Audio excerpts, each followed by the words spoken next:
বিসমিল্লাহির রহমানির রহিম। আসসালামু আলাইকুম। গ্যাজেট শপ থেকে আরও একটি প্রোডাক্ট রিভিউ নিয়ে আপনাদের মাঝে হাজির হয়েছি। আমি কামরুল ইসলাম। আজকে যে ল্যাপটপটি রিভিউ করব এটি লিনোভো থিংকপ্যাডের ইয়োগা সিরিজের ল্যাপটপ। লিনোভো থিংকপ্যাড ইয়োগার 4th জেনারেশন। এটাতে 8 জেনারেশনের প্রসেসর আছে। এটাতে কোরাই 7 আছে। আমার হাতে যে ইউনিটটি আছে এটিতে আছে কোরাই 7-এর 8 জেনারেশনের প্রসেসর। তো এর প্রিভিয়াস যে জেনারেশনের ল্যাপটপগুলি ছিল তার থেকে 17% লাইট ওয়েট, 1.35 কেজি ওজন টোটাল ল্যাপটপটির উইথ ব্যাটারি। এবং ব্যাটারির ব্যাকআপও কিন্তু খুবই সুন্দর, এখনও 4-5 ঘন্টা ব্যাটারি ব্যাকআপ পাওয়া যায় ল্যাপটপটি থেকে। এবং এটার ডিসপ্লের যে ভ্যাজেলগুলি আগের জেনারেশনের যে থিংকপ্যাডের ইয়োগা ছিল তার থেকে ডিসপ্লে ভ্যাজেলগুলিও অনেকটা ন্যানো এবং ডিসপ্লের কোয়ালিটিটাও অনেক সুন্দর। আমি একটু অন করে আপনাদেরকে দেখাই। এবং ডিসপ্লে যে ব্রাইটনেস বা ডিসপ্লে যে কোয়ালিটি এটাও আগের থেকে অনেক সুন্দর এটার।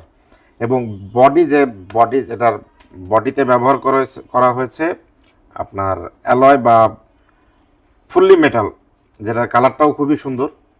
এবং এর সঙ্গে আছে হচ্ছে একটি রিচার্জেবল পেন, যেটা এর বডি থেকে নিজেই রিচার্জ হয়ে যায়। তো এখন যেহেতু আমরা জানি যে এখন ডিজিটাল ডকুমেন্টের যুগ, যারা ডিজিটাল যে কোনো ডকুমেন্ট সাইন করতে চান, স্কেচ করেন বা ছবি আঁকেন, বিভিন্ন ধরনের গ্রাফিক্সের কাজ করেন, তারা এই পেনটি এর সঙ্গে ইউজ করতে পারবেন। এটি এর সঙ্গে সুন্দরভাবে সেট করাই থাকে।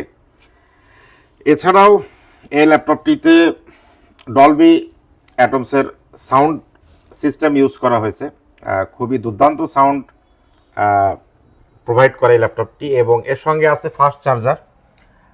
1 ঘন্টা 45 মিনিট থেকে 2 ঘন্টার ভিতরে ল্যাপটপটি ফুল চার্জ হয়ে যায়। এবং 60 মিনিট মানে 60% চার্জ হয় হচ্ছে 60 মিনিটে। তো এই ছিল মোটামুটি ওভারভিউ। এবং এই ল্যাপটপটি আমার হাতে যে ইউনিটটি আছে এটাতে আছে 16 GB RAM, 512 GB NVMe SSD. 45 হাজার টাকার আশেপাশে যাদের বাজেট তারা এই ল্যাপটপটি দেখতে পারেন। খুবই সুন্দর ল্যাপটপ, পারফরমেন্স অসাধারণ এবং হালকা, সহজে বহনযোগ্য, লাইট ওয়েটের মেটাল বডির ল্যাপটপ। তো এ ধরনের আরও নতুন বা সুন্দর ভিডিও পেতে আমাদের সঙ্গেই থাকুন। আজকে এ পর্যন্তই। আসসালামু আলাইকুম।